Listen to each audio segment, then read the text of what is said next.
Power Hour. So welcome all. Today we want to give thanks to the Noise Foundation and to the National Indian Child Welfare Association for their generous sponsorship in bringing this to you. So we go 7 days a week, every day at noon Pacific time, 1 p.m. Montana time, 2 p.m. Central time, 3 p.m. Eastern time. And tonight we have our second Native Wellness Power Hour late night. So that will be at 8 p.m. Pacific, 9 p.m. Mountain, 10 Central, 11 Eastern time. And we have an awesome lineup with visitors from New Zealand and Australia. We have a comedian and a musical guest, as well as our special guest at the end. Grandma will make an appearance again. So please tune in tonight to our late night show. Robert Johnson will be our host this evening. And we are going to go ahead and get started here today. So welcome if you're just joining in. My name is Jillene Joseph, and I will be just kind of the co-host today in interviewing our special guest today. I am the executive director of the Native Wellness Institute, and this is our daily Native Wellness Power Hour. So we want to welcome all the way from Montana. We have Nona Main. She will be our guest speaker today, and the topic is Let's Talk About Sex. So welcome, Nona. We're so happy to have you here today. Thank you. Can you hear me okay? Yeah, we can hear you. Do you want to just tell us a little bit about yourself? Yes. So like Jillene said, my name is Nona Main, and I am from the Fort Belknap Indian community out of northern Montana. I'm an Ani and Nakota, and when I saw that Jillene and her organization were offering these power hours, I saw all the awesome topics that everybody was providing and taking time to do. And I thought it would be a really good idea to be able to provide some, actually it was Jillene's idea. Mine was a suggestion. To be able to provide some information and education, and maybe if people have questions about how to talk about sexuality with your children, because many of us are at home right now where we may usually have been out of the home with our jobs or travel or whatever. And so this is a really good time to just sit and think about maybe what are some things that you've been wanting to talk to your children about when it comes to these topics that can be very, touchy and uncomfortable, because that's an effect of colonization that we've experienced as Indian people. And so a way that to address that was to maybe we could go over some things like that. And I currently, I'm not a sexuality educator anymore, but I always say that once a sexuality educator, always a sexuality educator, because once you get into that work, it's just always there, especially for me, because it was a passion of mine for so long.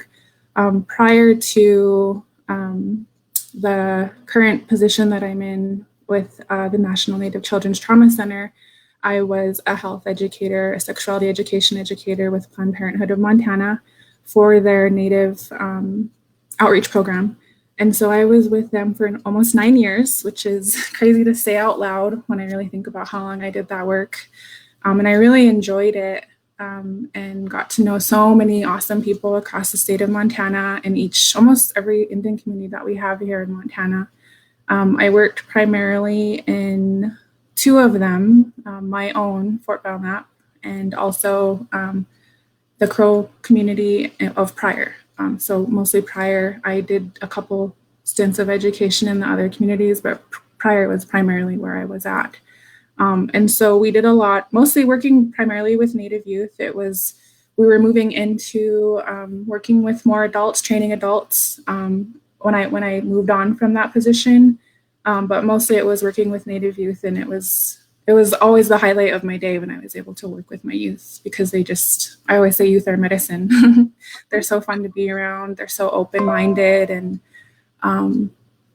so they're so eager to learn, especially with this information, because of colonization, it's not something that is talked about often or anywhere or in their homes. And I'm not generalizing, but a good chunk of the youth that I worked with did not have a space outside of our space to talk about these kinds of things. And so being able to provide that was really an honor in working with youth. Yeah, that's awesome. Well, thank you for that. Was almost 10 years that you committed yourself to doing sexuality education. That is so important. And Nona, I just want to say and let our viewers know that, Nona is this amazing young woman, and um, she's an awesome parent, and she's a awesome daughter and relative, and she's committed to learning her cultural ways and really bringing that into the sexuality education as well. So thanks for joining us today, Nona. And there's this term that we use in our work called healthy risk taking. And Nona had made a comment on one of the power hours about bringing this topic. And I said, well, Nona would know how to do it.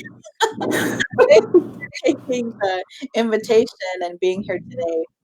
We're going to get I actually always think of that because I heard you say that before, taking healthy risks. And I think it might have been one of the trainings that I attended of yours. And so I always keep that in the back of my mind. So I was like, this is a healthy risk. It is. So thank you for being here. So if you want to just start and kind of just give us an overview of like what is sexuality. And I know today we have parents listening in, we have young people listening in. And so maybe you can just kind of start there of giving an overview. And then at the end of that, we'll have some questions that parents and young people often ask. Okay.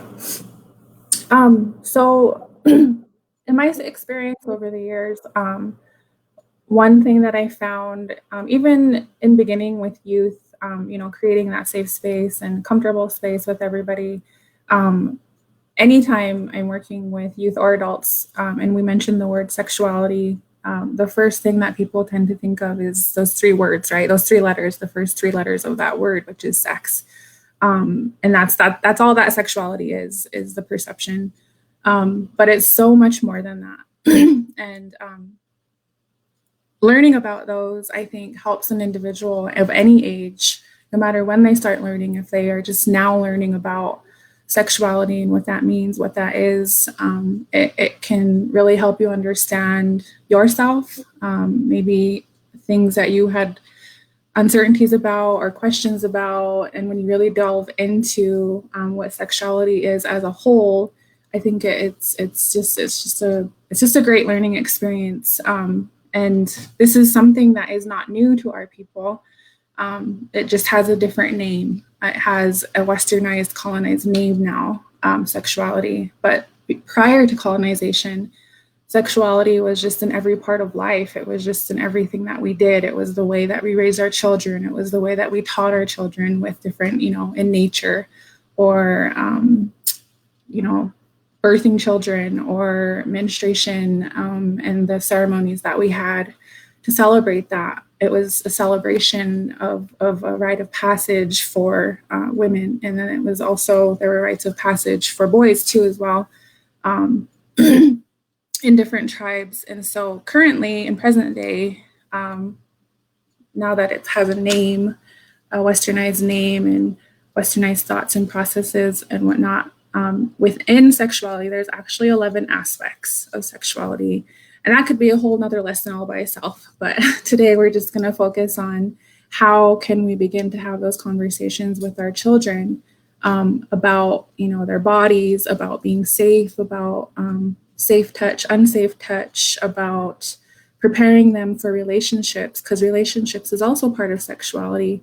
And that's any relationship. That's platonic relationships, friendships, parental and child relationships, communication skills, being able to comfortably talk, not even comfortably, because I think when we set the bar that high, that stops us from having those really uncomfortable conversations with our children. But they need to be happening because our youth are in such a time where they have so much access to technology and YouTube and Google and anything, and they can literally Google something and so many things will pop up that generally could be, pretty harmful, sexuality wise, and giving them unhealthy views of what sexuality is, what it can be.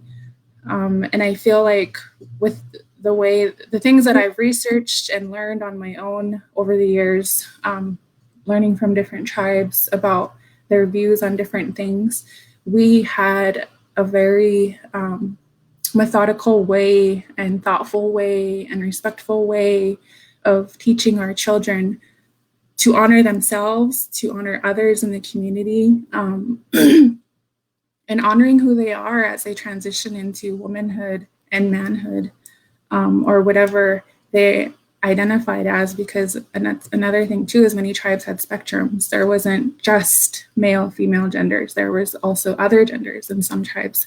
And so in thinking about that, how, and I know we have over 500 nations in our country.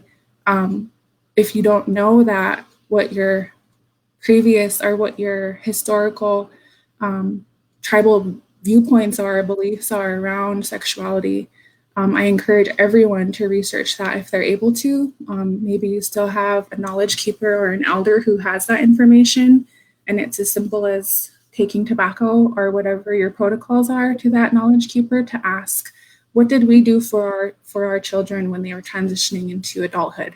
Was there something specific that we did? How can we get back to that? And so, because I think it really helps our youth too, when they have that kind of foundation and they know who they are, they know what their tribe's value systems are around that. And so, like I said, when we think of sexuality in present time and we hear that word, we think of just those 3 letters, and it's so much more than that. It's really helping a youth to lay foundation for who they're going to become and who they are as an Indian person. Awesome. Thank you. I specifically wore my Bigfoot t-shirt today just to help bring some ease and comfort on talking about this topic. So you had mentioned the 11 parts of sexuality. I know we won't get into all of them, but could you just list them so our viewers out there could just be mindful about that, and maybe even, do their own research and digging in while they're at home in the quarantine? So I actually don't. It's been so long. Don't have them in front of me, but I do have some off the top of my head. So it's like gender identity, sexual orientation, sexual identity, gender expression, the way in which we express ourselves. And it's been so long since I actually looked at that list. So I apologize. Oh, no, I should have had those. But if anyone wants to, like, Planned Parenthood has so many resources online on their website for parents and for teens. And then if you just Google 11 aspects of sexuality, so many resources will pop up also. Oh yeah, So. that's a great resource. Well, and I know like sexual body parts is part of Yeah. the So anatomy. Mm-hmm. anatomy and physiology, the function of that, and even going beyond to like understanding pregnancy and pregnancy prevention, and so awesome. Okay, cool. So, anything else around the sexuality overview? How about teachable moments? How can parents use teachable moments to teach about sexuality with their children? Or even if the parents don't know, like, what are some resources or things that they could do as a parent to make sure that they're, comfortable and feel good about having the conversation? So teachable moments are just exactly what they say they are. It's just something as simple as like you're sitting there watching TV with your children or your child, and something pops up on TV that maybe jars you or jars your child, or maybe sparks a question from your child of, say it's, I'm trying to think of an example. Maybe they see like a pregnant lady on TV, a pregnant person on TV, and that it's a small child. One thing that I'm always asked is, what do I say when my child asks where babies come from? So if it's a small child, a young child, and they ask that question, first don't show any negative emotion or scold them or anything like that. Affirm their question, affirm their curiosity. And if they're a small child, they really developmentally, you don't have to get into the weeds of exactly where babies come from, but they really just want to know, like, how does a baby, get in mom's belly? So it's as simple as even explaining like a cell, an egg cell and a sperm cell, and they come together, and that's how babies grow. And you don't have to get into the weeds with that developmentally. Now, if you're getting to an older child, definitely there's different guidelines, and I have resources for that as well, of what's age appropriate to talk to with your children about that kind of thing. So just things like that, teachable moments. If you're driving in a car and they ask a question about something, that tends to be an area where there's not like sitting across from each other face to face. That takes away the uncomfortableness. And I'm trying to think of other times. If you see, maybe you're in the community and you see, which and sometimes in our communities it does happen, if you see someone arguing with their spouse or something like that, you see an unhealthy behavior in some way, that's a teachable moment of relationships, right? Or just things like that. So they're anytime, really. I mean, you just watch for them and be mindful of them. Yeah, that would be. Yeah. I think another teachable moment that comes to mind too is like when you see hickeys. Oh, yes, that's a good one. Yes, that is definitely a good one, and that's always a hard one to talk about, especially when it's such a normalized thing in our communities. And but I also have talked with youth about what that could mean to older people, what that could mean to younger people. It also talk about the unhealthiness aspect of it, and how people use that as a brand of ownership, almost, to let people know that they're taken. So this is my mark, almost like animals marking territory. So definitely, yeah, that's a teachable moment. And if that's something that that you want your family and your children to honor their bodies, that's a time when you could talk about honoring and respecting your bodies and the bodies of your partners that you may have in life. Awesome. Okay. What about what's some like tips that you could give to parents about being an askable parent? So being an askable parent is definitely being honest. I think when we withhold or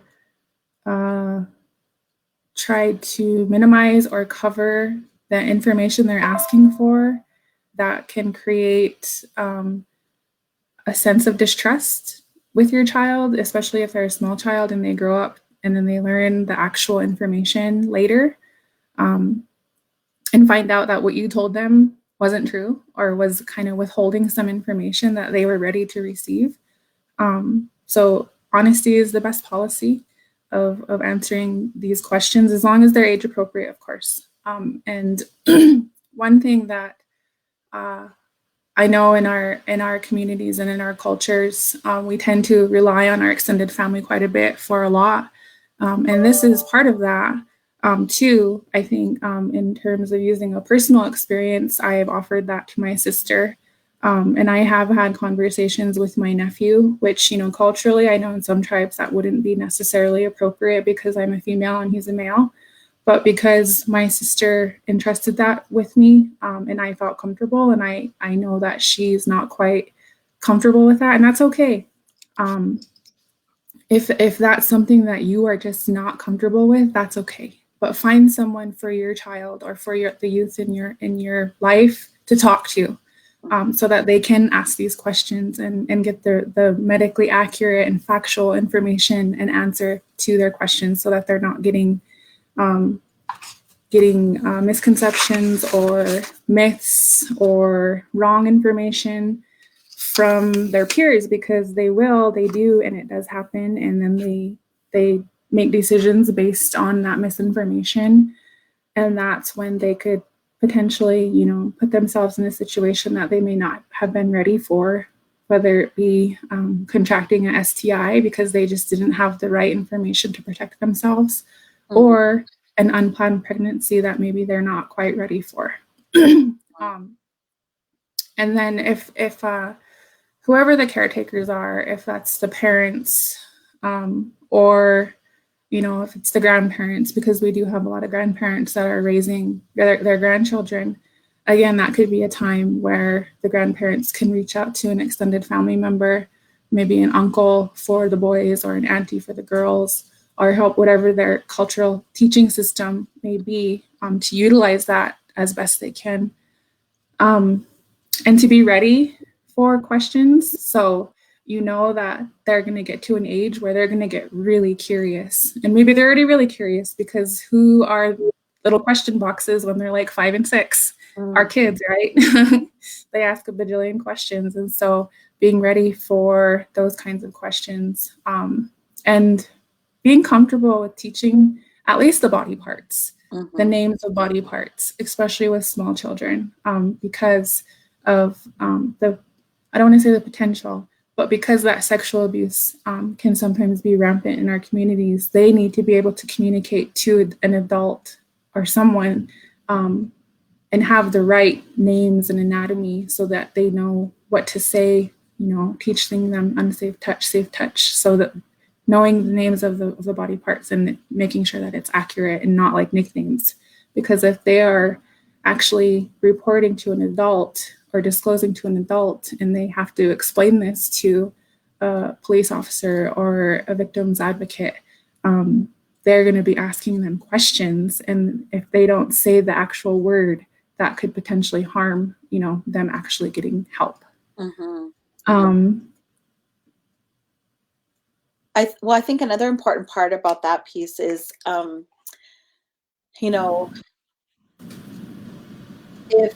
if we're having relatives or friends or other people, talk to our children, which I think traditionally, often happened, we want to make sure that that person that we're asking has a good, solid foundation and understanding, so they're not giving misinformation. And we want to make sure that, like derogatory words aren't being used, and that leads into the respecting women, not objectifying women, and so just being mindful of that, of who we're asking to talk to our children if we can't talk to them. Yes, so, making sure they're a safe person. Yeah, that's really good. So I was just thinking about, I have friends that are sisters in the domestic violence movement that actually, back to the hickeys thing, that they share about hickeys being like an act of violence, right? Because it is that branding and, you're mine, that ownership kind of thing. So I just wanted to put that out there, because I think a lot of people are surprised when they hear that hickeys, because they think hickeys is an act of love or something, right? But when we look at it in a different way, as it could be an act of violence, right? So right. Well, and then people joke with them and saying, they'll say Indian lovin', and they'll associate hickeys with Indian lovin', which they also associate with black eyes being Indian loving. So it's not. I agree in that. Yeah, it definitely can be an act of violence for sure, and not really honoring your body, for both both partners. Yeah, for sure. Definitely. And I think as adults too, like, we have to stop joking like that, or even stop engaging and laughing like that, because then other people hear us and they think it's okay, and they think that violence against women is okay. Yeah. Yes, I agree. I definitely agree. There are so many things that I could say to that respect, but we'll save that for another conversation. Yeah. And so just one more thing I want to say with the askable parent part. We talked about teachable moments already, but also, like I said, if this can be an uncomfortable topic, especially if this is not something that was in your home growing up, that it was not talked about, or maybe the parent or the caretaker experienced abuse themselves. So this is just not something that they're comfortable talking about. But again, we are responsible for our children and are as their caretakers, and as the ones that are bringing them up. And so it's important that we are having these conversations. I can't stress that enough. And if you can, like Jillene said, find someone who is safe, who can do that, who is also going to include like the healthy messaging, but just acknowledge to your child that, yeah, this makes me uncomfortable too. And so it doesn't just make you uncomfortable, we're both uncomfortable, but we have to have these conversations because there's so much in this world that is accessible through technology, and things like that. And even talking about safe technology, online safety and whatnot in that respect. But I think it helps break down the barrier of if you have a teenager maybe that you're just now starting to have conversations with, and that's to that point, this isn't just one talk. It isn't the talk. Yeah. It's ongoing conversations throughout your child's life. As they grow, what are they going to be more introduced to or around that they may have questions about. So it's more than one conversation, because that's also a misconception that it's just one talk when they're teenagers and that's it. Check. And so I got that done. Yeah, got that done. Yeah, so I think acknowledging your discomfort helps them also feel okay in that discomfort, to break down those barriers. And you're both learning at that point, if that's the case, which can be fun too. Yeah, good. This is so interesting because early on in my professional career, like back in the 80s, sexuality education was one of my areas too. So I have all kinds of crazy stories about, and I'm sure you do as well, working with young people. And one of the things that I used to always say is like, if you can't even say the word like vagina or penis, like you shouldn't even be worrying about trying to do it. Yes. I say that. I would say that all the time. Like, if you guys are sitting here, like, giggling, which is fine, we're sitting here and we're having conversations and we're having fun. But if you can't comfortably say these things to your partner, then you should not be having sex yet. You're not ready yet, because you have to be able to have these conversations with your partner so that you are safe and you're also keeping your partner safe. Definitely. Yeah. Yeah. And I just have to share a quick story because it's like one of my favorite stories to tell. So it was, I was working with a group of high schoolers, and it was a pretty big group, which is not normally how I would do my sessions, but it was just a one-time presentation. And we were talking about STIs, and in that presentation, I go over the steps of how to open a condom. And so we go step by step, and so I have them tell me what to do next. And so I have the condom and I'm like, okay, what do we do first? And they were like throwing out their answers, and they kept missing it. And then finally one of them goes, smudge it. And oh my gosh, I bust out laughing. It was so funny. I was like, yeah, you could do that. I mean, it's not going to hurt you as long as you don't put it in the flame. Oh, that's awesome. I love that. They were tying sexuality to spirituality. Like that's yeah, awesome. I know, it was awesome. That was like probably the best answer I ever got of how to open a condom. Yeah, that's awesome.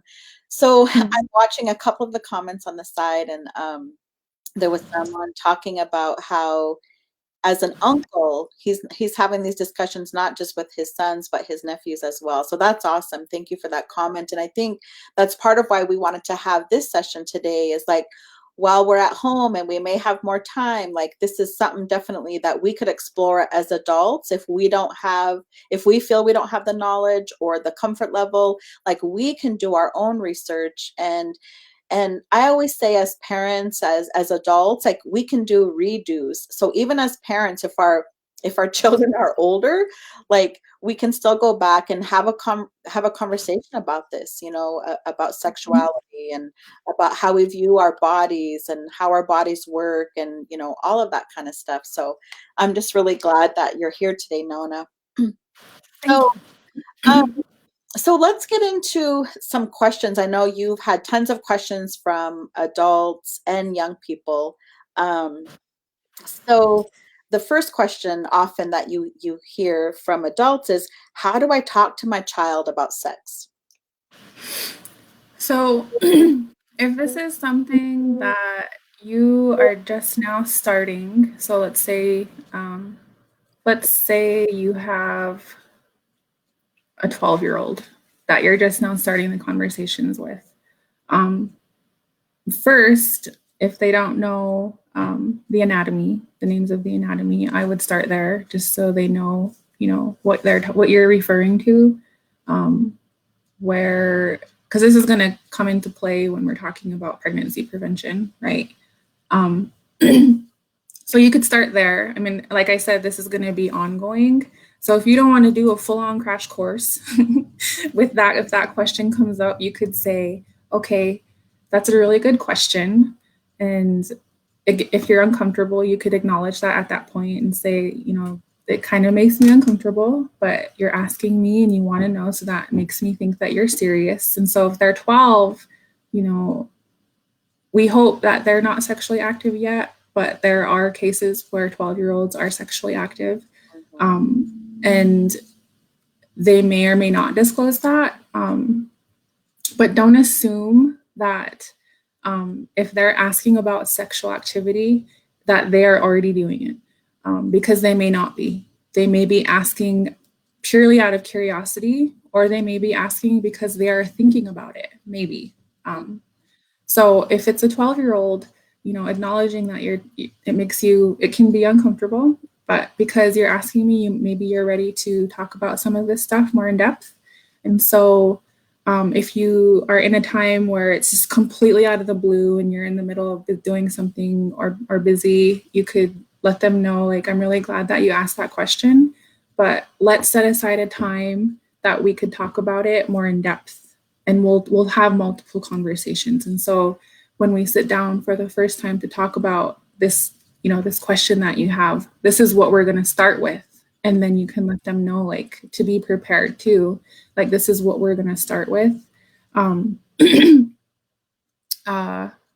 then just go from, talking about the anatomy and its functions. You can also talk about respecting your body at that point, respecting the bodies of their partners, and including the emotional part of that also, when it comes to sexual activity, because I think we sometimes forget that. We forget to include the emotional effects of sexual activity, especially if a youth is not ready to be sexually active and they go ahead and choose to. Letting them know that it's okay to choose not to again. It's okay you don't have to keep being sexually active if you're not ready. If you do choose to, and then you decide that it's not for you, you can choose not to, and that's okay. Like, letting them know that it's okay if they choose not to, because we are in a time where in my experience, this is solely my experience, I have seen youth be propelled into this idea that they should be having sex by a certain age, and that they need to be sexually active by a certain age, or they're not considered cool, or they're not accepted, or whatever. But I kind of see that changing now too, just with my son's peers and this generation. But they have access to so much. And so letting them know that it's okay to honor your body. It's good to honor your body. It's okay to say, no, I'm not ready yet. And making sure that that they know that they hear that, because they may not be hearing that anywhere else. They may be hearing the opposite. And then this is also part of that first discussion, could be what your family values or cultural values or tribal values are around sexuality and sexual activity. Like, this is what I want for you as your parent or as your caretaker. This is what I wish for you. And I hope that you honor that. And I hope that you consider what I want for you, and you wait, until you're completely ready, till you're, until you can comfortably talk with your partner about this, and acknowledging that it can be a big decision, and is a big decision to enter into something like that with someone else. I think that's awesome about parents sharing their cultural values and their family, even framing it as your family values as well, right? And then sharing that with the young people. I remember my kids always hate when I use them as examples, but one of my sons, I won't say which one, when he was going into middle school, he was going into 6th grade, and I was telling him, "Hey, remember now, you can't you can't have a girlfriend," or something like that. And he said, "Oh, mom, I already have 3 in 5th grade." But then we talked about that. I go, "Well, you did. Like, well, what does that mean? What is a girlfriend?" And so, like, we talked about it. And so what it ended up being was, like, they were just his friends that Mhm. were girls, and he was That calling were girls. them friend, right? And he's like, "Oh, okay." Yeah. But even Yeah, and that's a good suggestion too, is to not assume, ask them what that means to them because it could mean something completely different than what you have in your mind. Yeah, definitely. But even, like, having conversations like that is a part of sexuality education too, Yes. because it's Yes. about that relationship piece, and then later Mhm. you can, go more in depth, later what your expectations and your wants are for your children. So Mhm. Mhm. that's really good. So, what are some resources that parents can seek out so they can learn more about sexuality so they can better and more comfortably talk to their children? What are some resources for parents? So, one off the top of my head, just because I would always suggest it quite a bit, is the Planned Parenthood website. So they have so much information on there, both medically about STIs, about different methods of birth control. If you're What's not quite familiar with what's that? what's an STI? Oh, and the sexually transmitted infection. Sorry, I keep saying that and not saying what it is. But yeah, so if you're not quite as, familiar, or maybe you never learned in depth about STIs or birth control, they have all of that information and what each is in depth. And they also have a section just for parents, and they also have sections for teens as well. And I believe they also have apps available for teenagers, um, for this, this kind of information. If that's something that they want to take to learning on their own, but there are definitely those available as well. Mhm. Um, and then there's also the We Are Native website. There's a ton on there about everything, like not just sexuality. There's every aspect of health on there. And I think it's designed primarily for youth, but it definitely would be a good learning tool for adults as well. I go check it out quite a bit just because I like their content. Okay, awesome. So those 2 great resources, Planned Parenthood and then We Are Native. So We Are Native they have all kinds of really great resources that are Native specific as well. And they even have, um, you can ask questions and, the auntie will answer you and things like that. So we just want to give a shout out to We Are Native. That's a great resource.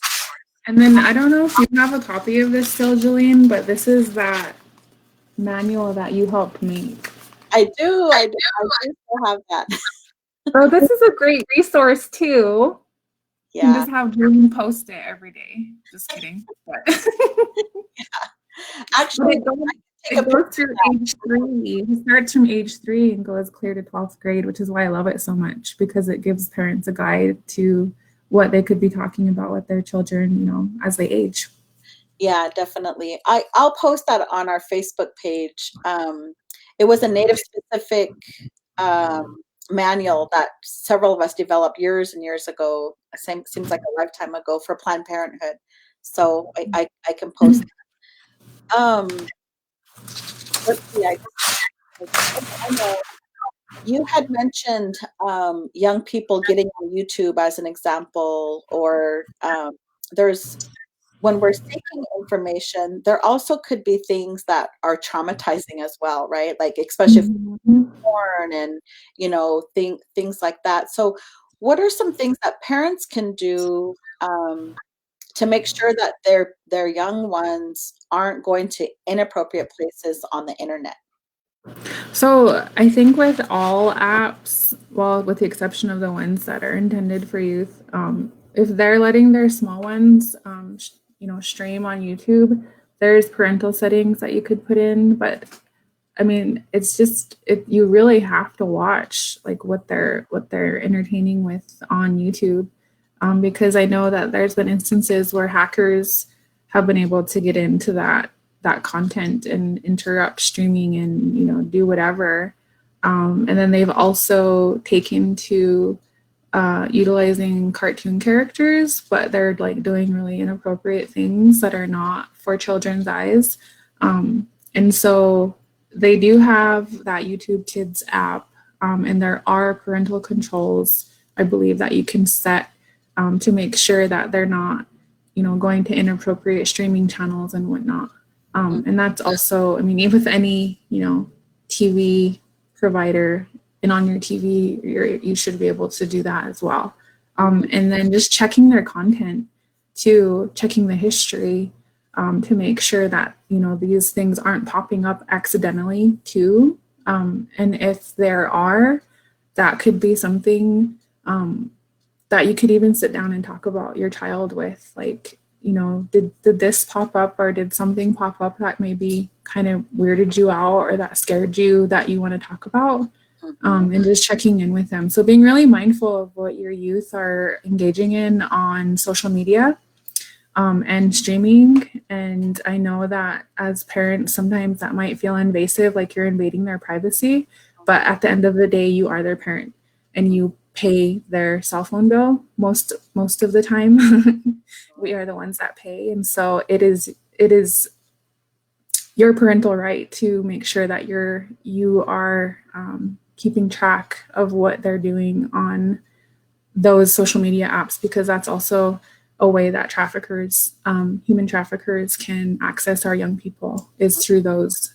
So making sure you're being checking, even like, I don't know if it would be weekly, I don't know if daily is too much, or and not even letting them know, just being like, hey, I'm going to check your phone now, so hand it over, and you're not going to be able to delete anything, and I'm just going to check and see and make sure that you're being safe online. Yeah. And that's up to every parent, but that is something that, a way that you could monitor to make sure that they're being safe and keeping themselves safe. Yeah, definitely. And I think especially now, we're in quarantine, we're staying home, and I know I've heard from lots of parents, people are struggling about like keeping their young people busy, and it's easy to say, oh, here, take my phone and just go chill out for a little bit, or here, get on the computer or whatever. So yeah, monitoring definitely, and just watching for behaviors, like if they're trying to hide things, or things like that. Or maybe their moods are different. Maybe they have seemed more depressed or scared or hypervigilant, or just noticing a difference in any way in your child, and asking them, are you okay? Did something happen? Or just checking in with them to see if that's something that might be the reason, maybe. Yeah, definitely. Because we also have our young people who are in relationships right now, and they're not able to see their partner. Yeah. And that can be hard on them too, because relationships are so important to them. Any relationship, friendships, romantic relationships, even teacher relationships. They're missing their teachers, and this is a time where they're not able to see the people that they're used to seeing often, and just acknowledging that. Yeah. Good. Okay, so a question, some questions that you get from young people. So let's go into those. So, oh wait, let's do this one last question that you often get from adults. So, if I talk with my child about sex, will that encourage them to have sex? So generally, no, it won't. Studies show, there are studies out there, and you could even research these on the internet. SIECUS, SIECUS, has a lot of resources that you can read that show the more information that young people have, the longer they may delay the onset of sexual activity. And when they do decide to be sexually active, they make safer choices for themselves and for their partners, because they have the right information. And so as long as you are giving them factual information, medically accurate information, and you know the if they're not making safe choices, the repercussions of that. When they know, they tend to make better choices for themselves, and that's a way that you are honoring them as your child, but also helping them to honor themselves and their bodies, and when they decide to choose to be sexually active. So no, it will not encourage them to. In fact, it may make them wait longer because they know more information then afterwards. And also don't assume that because they're asking they're sexually active, they may just be curious or contemplating. So they're in that contemplation stage possibly, or just a curiosity. Good, good. And I think the other thing is if you're not talking to your kids about it, they're gonna find out somewhere else. And we want to make sure that they're getting the accurate information and not misinformation. I remember I had a friend when she was 18, she got pregnant, and I clearly remember she called me to tell me that she was pregnant, and she was shocked because her parents told her that she couldn't get pregnant until she was 19. Like, so it's like, where did I don't know. But anyway, that was her belief system. So anyway, okay, so now let's move on to some questions from young people. So, will birth control make me gain weight? So that question comes up quite a bit, and a lot of times it's because of what they heard from maybe someone they knew who was using birth control or a certain kind of birth control. And while that can be a side effect of birth control, that's not the case for everybody. What I always tell young people when I get that question is like everybody's body is different, and the way that their bodies respond to different things is going to be different than how another body is going to respond to it. And so while you may have heard from a friend or a relative that this does make you gain weight and don't take this one, if it's something that you want to try, definitely consider trying it, because your body may have a completely different response than your friend's body or your relative's body. And it may be fine. Your body may be fine with it. Good. What about, can a person get pregnant the first time they have sex? Yeah, so this is another common misconception. Not even sometimes the question, it's just the thought like, okay, it's the first time, so I can't get my partner pregnant, or I can't become pregnant because it's my first time. And definitely if a young woman is menstruating and ovulating, there is the potential for pregnancy, as if she's in menstruation age. And so if there's an egg present, then definitely, if it's her first time and it's in the ovulation period, then she can definitely become pregnant. So, and that's when I would say because of that, because you don't know for sure, especially as young people, we generally don't pay attention to our bodies as much as we do as when we're older. And because it can be irregular as a young person, that we just don't know. And so to make sure that you're always using protection no matter what, even if someone is on a birth control method, to make sure that they're using protection, because that also, birth control does not protect against sexually transmitted infections. So that's a way that you're honoring your body, is by keeping it safe. So using protection every time. Awesome.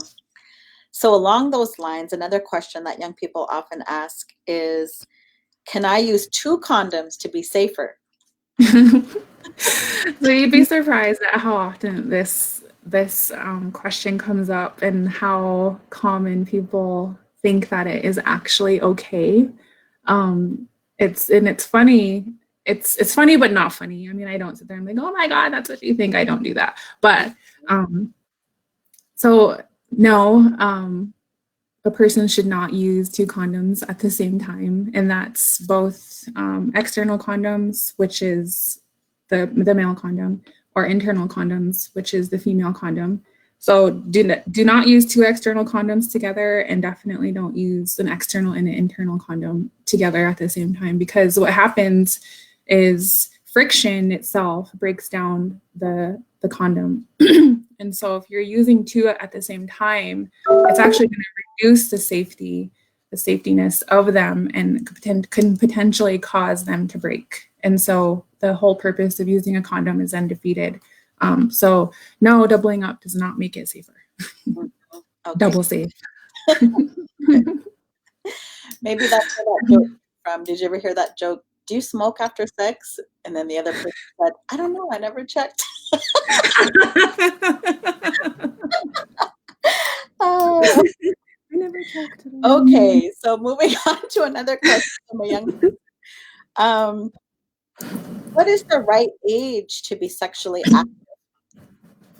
So this is one that I encourage young people to talk. This is where I would really encourage them to talk with their families about, or whoever their safe person is about in their family, because this answer varies. There's not one answer to this question. But if I could provide one to a young person, I would say that when you feel that you can speak with your partner about birth control options, and whether or not that's something that you are worried about. When you can speak with your partner, or can comfortably ask your partner, okay, I want to use protection, whether that be, dental dams, condoms, external or internal. And if you feel that if you choose to engage in sexual activity with your partner, and this is something that you can handle emotionally, then maybe you are ready. But if those things are not in place, and you are not comfortable speaking with your partner about these kinds of things, and you feel that you might be hurt afterwards, whether you're choosing to be with this person this one time and that's it, or you're choosing to be with this person in a relationship, so this is your partner that you're choosing to be with. If you're ready for that emotionally, and are not ready for that emotionally, then maybe you should wait longer, until you feel that you are ready in both of those places. Mm-hmm. Nice. Okay, great. Okay, here's another question that young people often ask. I'm uncomfortable talking with my parents or my caretakers, so who can I talk to? So depending on where the youth is, so we talked about this a little bit earlier in our conversation, that this is where they can call an extended family if that person is safe and healthy, and can give healthy information and accurate information. But if you're in a community where you have access to, like, a sexuality educator at any facility, or even a health educator or a public health nurse, or which a lot of our communities do have public health nurses. If they are wanting to get more information, or your child's pediatrician, if this is something that you just cannot do, there are other options. And then, of course, there's the online resources too that you can refer your children to, or read yourself and maybe find a space where you can talk about it, and to educate yourself enough to where you're comfortable with it. But if you have access to, like a sexuality educator, for instance, like in Montana, like if you're living in an urban area and you live in Great Falls or Billings or Missoula, generally you can go to a Planned Parenthood to get this kind of information. Mm-hmm. Or if you're living in a tribal community, generally you can go talk to a public health nurse and potentially get this kind of information. So there are a few different places that you can access information. Mm-hmm. Awesome. Okay. Okay, what about this? Can I get tested or get on birth control without my parents' consent? So there's a common misconception, at least here in Montana with the youth that I've worked with, that they have to have their parent present when they want to access testing or birth control. And while I do encourage them to talk with their parents or their caretakers about accessing birth control, especially, sometimes it's just not something that their parent is open to, or their caretaker is open to, or maybe it's just not safe at home or the home that they're staying in.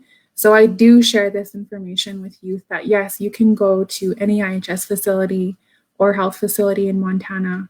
And I think the age is 12 or 13, to access birth control and or STI testing without their parent present or without their parent knowing because of the patient-provider confidentiality relationship. Um, and I know that that doesn't sit well with a lot of parents, understandably, but the reason I tell them that is so that they can take control of their bodily autonomy to keep themselves safe if they don't feel like their parents are helping them do that. Because if they do not have that information that they can access these services, then they can potentially put themselves in a situation that can harm their health, or maybe a situation that they're not ready for yet that could have been prevented. Mhm. Yeah, awesome. And I think, you mentioned colonization in the beginning, and I think some of the lasting impacts of colonization are, the rules of don't talk, don't trust, don't feel, and especially Mhm. sexuality. So whether it's from our own abuse or our parents didn't teach us because, that was cut off in boarding schools and all that kind of stuff.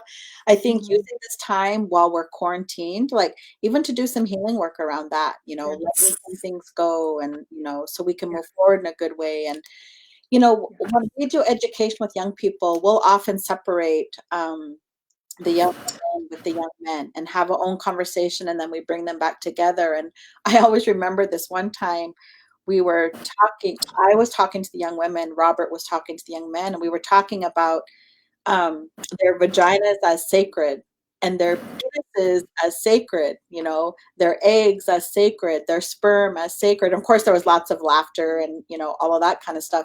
But one of the young women, she went home and she told her grandmother that her vagina was sacred. And her grandmother actually called me. She called me at work and she would just went on for like 15 minutes. And she said, I because she was nervous about sexuality education, but because her granddaughter brought it up, they had this conversation and her grandmother was so excited. She said, I want to make a bumper sticker that says my vagina is sacred.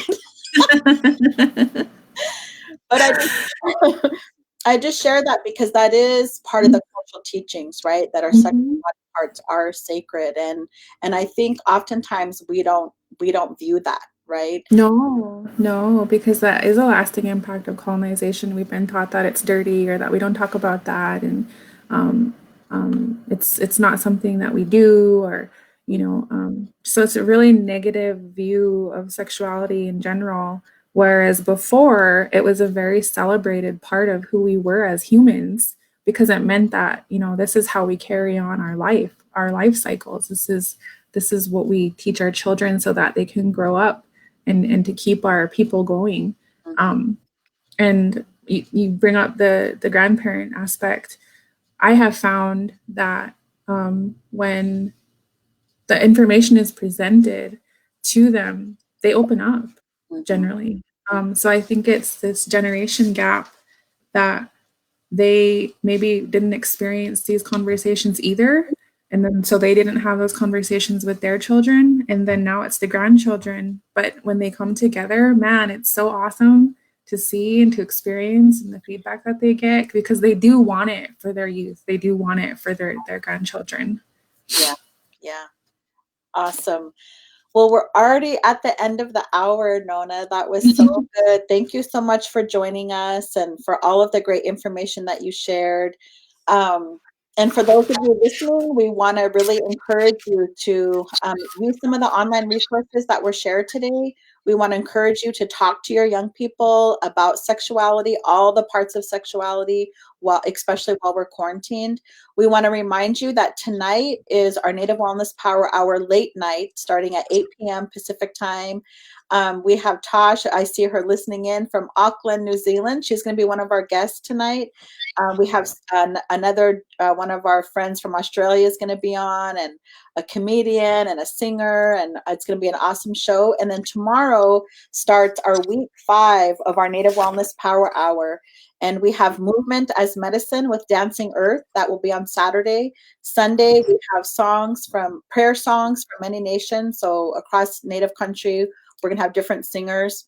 On Monday, I'm coming back on with my part 2 of The Power of Letting Go. So if you want to go back and watch the part 1, you can get ready for the part 2. I had technical difficulties this week, so I'm going to be coming on Monday. And then we have a bunch of other awesome lineup for the rest of the week. So thank you all for tuning in today. We want to thank the Noise Foundation and NICWA again. And Nona, thank you again. I just love today, and maybe we'll have you on again. Hours. So enjoy the rest of your day, everyone. Enjoy your weekend. Stay home and stay safe, and we'll see you next time. Thank you, Jillene. Yep. Bye.